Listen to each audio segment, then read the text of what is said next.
Installe-toi, prends ton café, car il faut que je te parle de la dernière sortie animée du moment. La saison 2 arrive tout doucement à sa fin, et c'est un vrai banger. Alors laisse-moi te présenter aujourd'hui Solo Leveling. Pas mal du tout. Eh bien, bonjour à tous, j'espère que vous allez bien. On se retrouve aujourd'hui pour le 11e épisode de Solo Leveling et il y a pas mal de choses à dire. Bon, il faut quand même dire que l'épisode d'aujourd'hui est vachement plus fidèle au manoir que ce qu'a pu l'être l'épisode précédent. Il y a beaucoup de choses qui ont été dites. Il y a peut-être quand même un ou deux oublis de séquences, mais ce sont pas des séquences qui sont très importantes pour le scénario. Toutes les informations importantes, elles, ont bien été dites dans cet épisode et ça fait quand même vachement plaisir. Il y a quand même néanmoins un petit truc qui peut être dérangeant, c'est que si tu n'as pas eu toutes les informations des séquences oubliées des différents épisodes, il y a peut-être une ou deux informations dans cet épisode que tu as moins bien compris qu'une autre. Et je vais également t'apprendre 2-3 petites informations sur cette fameuse fourmi noire. Pourquoi est-ce qu'il a cette envie de manger les têtes de n'importe qui? C'est pas anodin et ça on en discute un peu plus tard dans cette vidéo. Donc pense à rester jusqu'au bout de celle-ci si tu as envie de découvrir un peu plus d'informations sur l'épisode de Solo Leveling. C'est maintenant. À l'extérieur de la fourmilière, le chaos s'installe au fur et à mesure que les chasseurs de rang S tombent les uns après les autres. Les chasseurs japonais ne peuvent rien faire et subissent tous le même sort, la décapitation. La première séquence qui nous introduit l'épisode est à mon sens très bien réfléchie. Là où à la fin de l'épisode 10, on subissait la première mort, je trouvais ça très intéressant de nous faire revivre cette scène, mais en POV de la guérisseuse japonaise.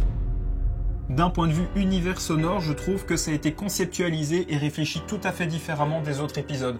Les ambiances, donc la forêt, les petits oiseaux, ce genre de choses, je trouve qu'on en a fait complètement abstraction pour se focus complètement sur les effets sonores. Le bruit des armes, le bruit des sorts, les bruits des décapitations, tout ça, ça permet de venir ajouter l'aspect beaucoup plus brut et intense à l'animation qui est de toute façon très bonne comme ça a été le cas dans tous les autres épisodes. Mais là, ça vient donner ce petit truc en plus qui rend les séquences encore plus violentes, encore plus brutales. Et ça fait beaucoup de bien. Pendant ce temps, à l'intérieur de la fourmilière, on retrouve notre raid coréen qui défie fourmi après fourmi. Une fourmi vaut à elle seule un rang S. Sauf qu'une bête reste une bête, elle n'a pas la stratégie, elle n'a pas la réflexion que peut avoir un chasseur de rang S. Et c'est ce qui permet à nos chasseurs d'avoir quand même un peu le dessus sur ces fourmis, malgré qu'elles ont le même niveau théoriquement.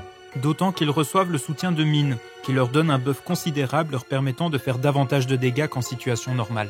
Choi, il va se donner à 100%. On sent qu'il y a l'excitation de vouloir enfin arriver à terme de ce raid de Jeju. Et ça va également pousser Baek à en faire de même et à nous montrer pour la première fois sa forme finale de sa transformation lorsqu'il se donne à 100%. Un peu loup-garou comme ça. Le livre nous indique tout de même que Baek est étonné de constater que malgré sa puissance maximale, Shao aura tout de même anéanti 2 fois plus de fourmis que lui. Ce qui nous permet encore une fois de constater la supériorité de Shae-in. Et c'est comme cela qu'au fil de l'épisode, les chasseurs coréens vont arriver jusqu'au centre de la fourmilière et finalement se confronter à la reine des fourmis. Pour y arriver, ils ont pu profiter de la vision de Baek qui montre que lui aussi possède des talents sensoriels un peu similaires à ceux de Cha. Quoi qu'il en soit, il est temps de venir à bout du boss de ce raid. Et le combat final peut commencer. Et puis en prenant un peu de recul, je trouve que l'épisode ne m'a pas paru rapide. Et les combats des Coréens me semblent faire la bonne durée. Ça m'a permis de profiter de chacun individuellement. Et les studios d'animation nous prouvent encore une fois leur facilité et leur capacité à passer d'une personne à l'autre de manière très fluide comme ils peuvent le faire dans les combats de mêlée.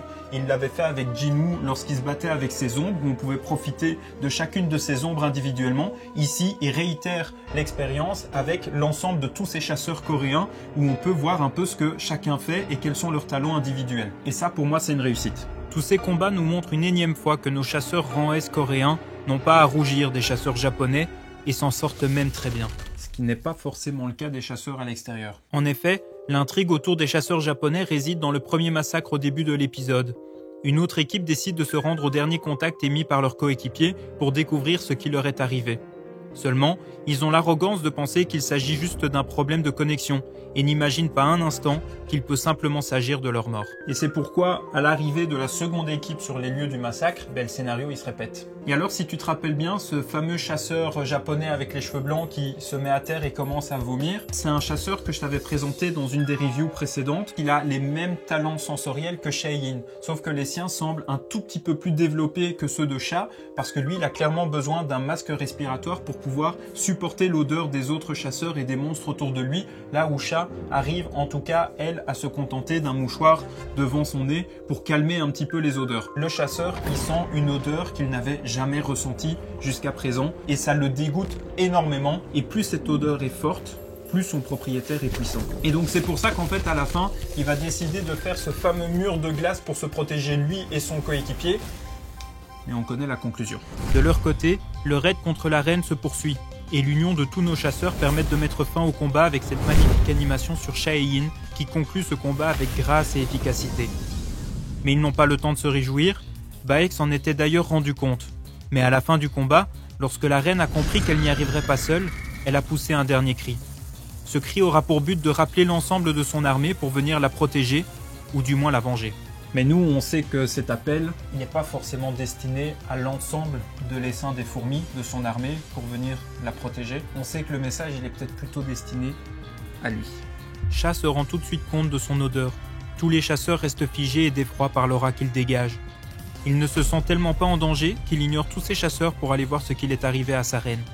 Et là, si tu ne l'as pas compris, il décide de manger la tête de sa reine avant de se concentrer à nouveau sur nos chasseurs. À ce moment-là, le son, il change drastiquement. Là où on pourrait s'attendre en fait à ce qu'ils nous mettent une musique dynamique pour la tension, pour la peur, ils vont prendre le parti pris complètement opposé en nous mettant une musique toute calme et toute en émotion. Et je pense même qu'il s'agit de la même musique qui avait servi au réveil de la mère dans la chambre de l'hôpital. Mais du coup, l'utilisation de cette musique, elle nous permet de comprendre quelque chose de très simple, c'est que c'est la fin. Un à un, ils se font anéantir par la fourmi noire.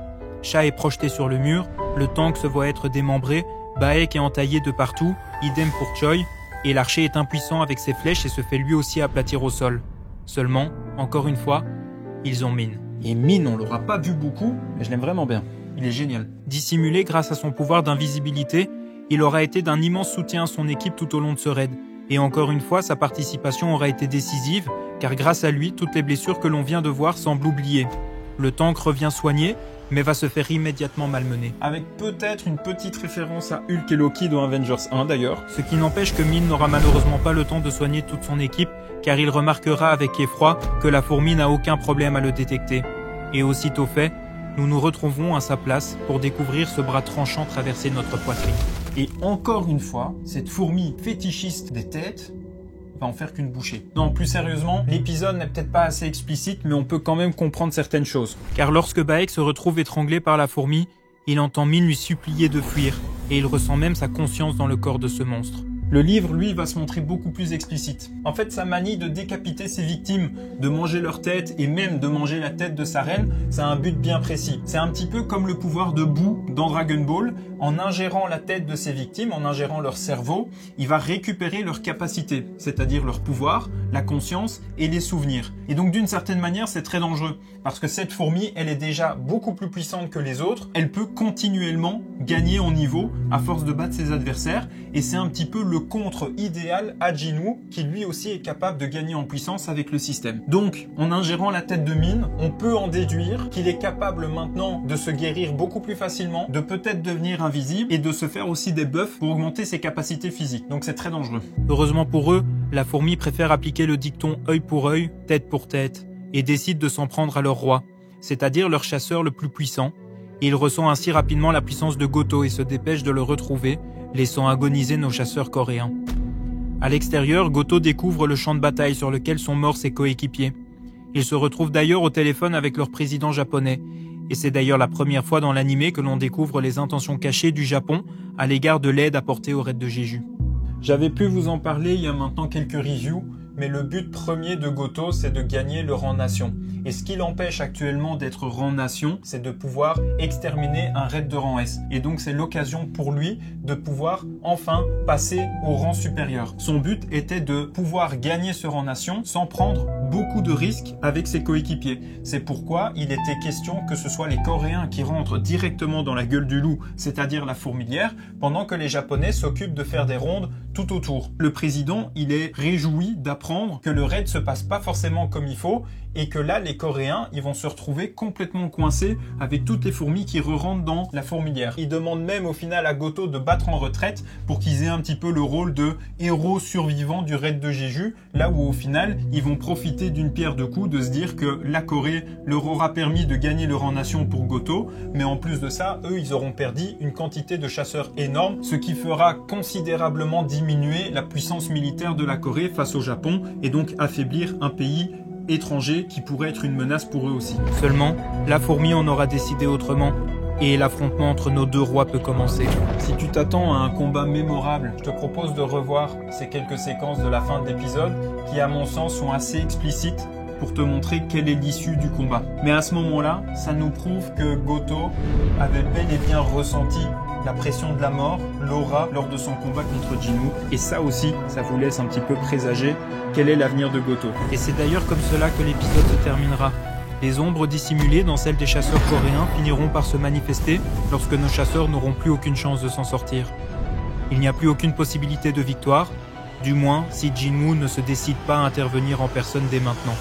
Il n'y a plus qu'une chose à faire, c'est un échange avec son ombre pour se retrouver en quelques secondes en plein champ de bataille, de quoi nous faire plaisir pour l'épisode prochain. Mais ça devrait être interdit de nous proposer une fin pareille. Voilà un petit peu tout ce que j'avais à dire sur cet épisode 11 et sur cette vidéo. J'espère qu'elle t'aura plu, que tu auras appris 2-3 petits trucs en plus, que tu auras peut-être vu certaines séquences sous un autre regard après mes explications. En tout cas, je tiens vraiment à vous remercier énormément et sincèrement pour tout le soutien que vous m'avez apporté sur l'ancienne vidéo et sur ces vidéos aussi. Vous avez été nombreux à vous abonner. On a passé ce fameux cap des 200 abonnés et au moment où je tourne cette vidéo, on est déjà à 230 et des. Donc un tout grand merci à vous, vous êtes adorables. J'espère que le contenu que je vous propose vous plaît. Mais en tout cas, si tu as aimé ce contenu, je t'invite vraiment à liker cette vidéo, à la commenter et à t'abonner pour le référencement de cette vidéo. D'ici mercredi prochain, 20 h pour l'épisode 12 de Solo Leveling. Je t'invite à nous rejoindre dimanche pour une vidéo beaucoup plus musicale ou alors sur Twitch régulièrement sur du Cobblemon. Moi, je te fais des gros bisous. Je te souhaite de passer une très belle fin de journée et on se dit à très vite. Au revoir.